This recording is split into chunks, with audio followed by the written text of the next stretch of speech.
Assalamualaikum warahmatullahi wabarakatuh. Anak-anak, pada hari ini kita akan mempelajari elemen akidah. Materi hari ini adalah iman kepada kitab-kitab Allah. Pengertian iman kepada kitab Allah adalah mempercayai dan meyakini sepenuh hati bahwa Allah Subhanahu wa Ta'ala telah menurunkan kitab-kitabnya kepada para nabi atau rasul yang berisi wahyu Allah untuk disampaikan kepada seluruh umat manusia.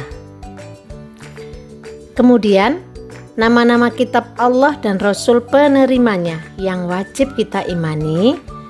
Yang pertama, kitab Taurat. Kitab Taurat ini diturunkan kepada Nabi Musa. Kemudian pokok ajaran kitab Taurat berisi tentang akidah atau tauhid dan hukum-hukum syariah. Yang kedua adalah kitab Injil.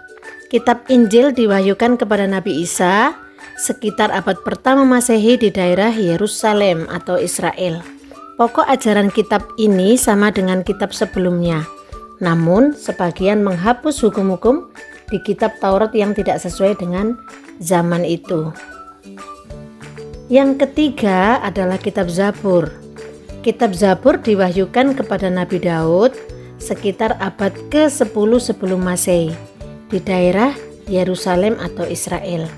Kemudian pokok ajaran kitab ini berisi tentang zikir, nasihat, hikmah, tetapi tidak memuat hukum-hukum syariah. Yang terakhir adalah kitab Al-Quran.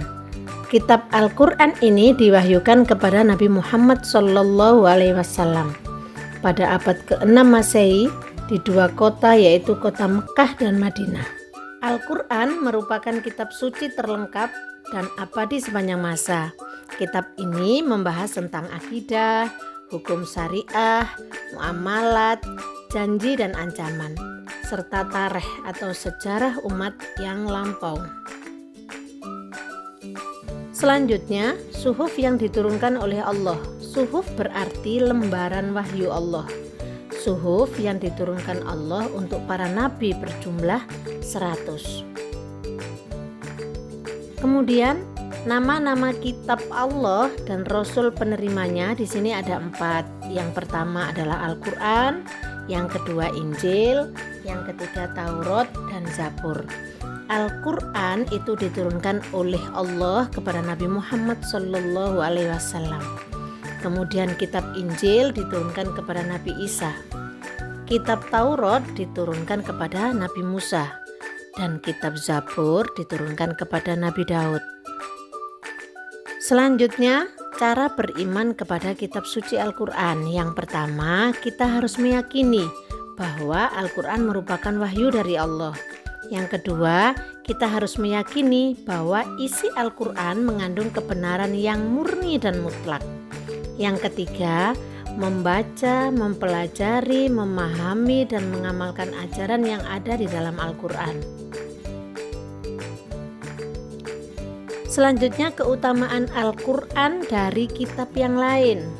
Apa itu? Di sini ada 4. Al-Quran terpelihara kemurniannya hingga akhir zaman.